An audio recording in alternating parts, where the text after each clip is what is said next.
The Bards of Wales, the poem that made friends of two nations. Arany Janos stared at the letter on his desk, his heart weighing heavily in his chest like a stone. Following the defeat of his country by the Austrians, the Hungarian bard had been asked to write a poem in celebration of the upcoming visit of the Austrian Emperor Franz Joseph. The death of his close friend and fellow poet Petőfi Sándor in the Hungarian Revolution of 1848, which had as its aim the establishment of a free and democratic Hungary, still weighed heavily upon him.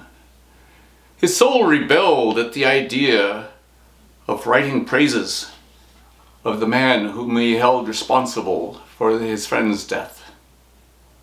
Yet his silence toward the request would be noted. A protest of the emperor's visit could bring imprisonment or worse. What could he do? Somewhere in his mind, a distant memory of a centuries-old legend stirred. In a dusty volume in a forgotten corner of his library, Arany found what he was looking for. The legend of King Edward I of England, his conquest of Wales, and his massacre of the Welsh bards who refused to sing his praises. An idea began to form in his mind, a metaphor for his own dilemma. Arany picked up his pen and began to put the legend into verse. Edward Kirai, Angol Kirai, letit fokolovan, had latum ugimand, menyeter Walesi Bardok. Edward the King, the English king, on horseback views the vales. Let me see what it's worth to me, this newly conquered Wales. Onward he plunged into the tale of Edward's triumphal feast at Montgomery Castle in Wales, in which the king called for the Welsh bards to sing his praises. One after another they came forth and sang the story of Edward's murders and atrocities, and one after another they were sent to the stake. When the third proclaimed that nothing but curses would descend upon his head from the mouths of the bards, Edward gave the order that all the Bards of Wales should be burned at the stake. De tulzenen tul shiptobon riado kurtan at, ut sa zanekli hangusan avertanuk dalat.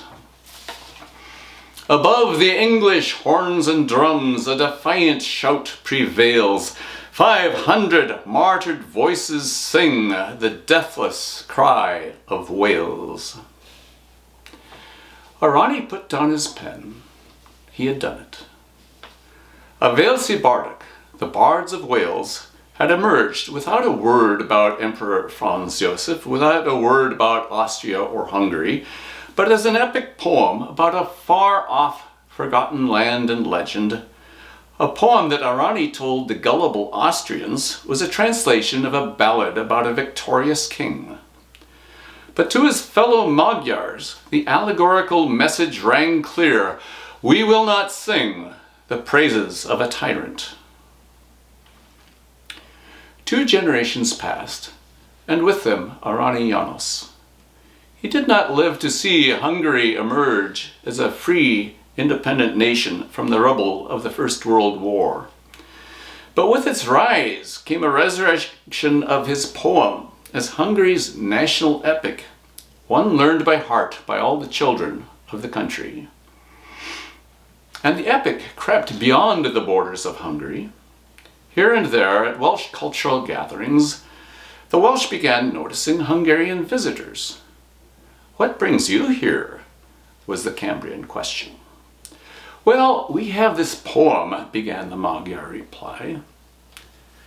And the Welsh listened in fascination to how their legend had become an epic in a far-off land. Not only an epic that was listened to, but put to music by the Welsh composer Carl Jenkins, then translated by a true Welsh bard, Twm Morris, for which he won the National Poetry Chair in 2012.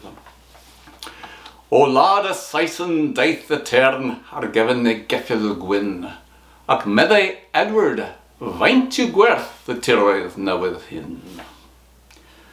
The town of Montgomery, the setting of Arany's poem, proclaimed Hungary Day, and its video message of friendship went viral in Hungary. In its wake, the Magyar Cymru, or Hungary Wales Society, sprang up, with its Let's Build Bridges campaign to foster cultural exchanges between the two nations.